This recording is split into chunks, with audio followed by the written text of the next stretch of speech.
service agent at the time, and I was living in Severna Park, Maryland, and I woke up one morning, and I walked downstairs, and I had a 2-story house. It was small, I wasn't particularly large, but I'm like, wow, it's really cold down here, and I've got, at the time, I think my daughter was 1 or 2, I've got her in my arms, and it was early, but not that early, maybe like 6:37, and I'm like, wow, it's freezing. And I get downstairs, and I notice my kitchen door's open. Now, my kitchen door led into the garage, and it was spring-loaded. So the only way my kitchen door was open was if someone was standing there. So it's the first thing that went through my mind was to put my daughter down and go see who was at the door, not to bring her over to who was at, because I thought someone's in my house. And I went over there, and there was a boot, one of my boots, that was holding the door open. Someone had broken in, and it basically cleaned us out on the first floor while we were home. Folks, it was a devastating moment. For the first time in my life, I was on the other end of that police response.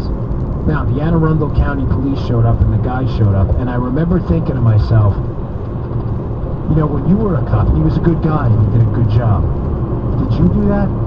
You know, I had a very kind of one of those roads to Damascus moments that changes your whole life. And I thought, when you were a cop and you answered these calls, were you as sympathetic as this guy? You know, when you were a cop and you were responding to that missing kid, we get tons of them, runaways. Not all of them were abductions, obviously. Some of them were runaways, some of them were just kids who didn't come home on time. But were you sympathetic? What I'm trying to tell you is these cops are human beings. They're just people.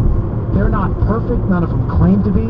There is a very robust oversight of the police, at least in the NYPD when I was there, folks. I don't know if you know this, but any person at any time can walk into any precinct in New York City and demand to make a civilian complaint, and it will go to the CCRB, the Civilian Complaint Review Board. And keep in mind, that's not for a crime. That's just alleging you were mistreated. You can walk in and file a police report against a cop any day of the week, and if it's true, he'll be arrested like anyone else. We have an unbelievable system of police oversight in this country. People filed complaints, and there were some cops, and many of them didn't even deserve it. Sometimes you get a civilian complaint, matter of fact, in my experience, most of the time, just because the guy you arrested didn't like you. Folks, these are just men and women.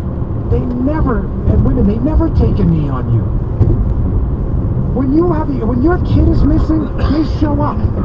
They don't get to say, you know, I don't feel good. I got a little osteoarthritis in my left elbow today, and I'm kind of cranky, so I'm going to take a pass and go get a cup of coffee, and I'll get to that later. That's not the way it works. You know, when you're in the NFL, it's nice. You get to play a game for 4 hours on Sunday. Cops aren't playing a game for 8 hours every day of their lives. It's not a game. You know, I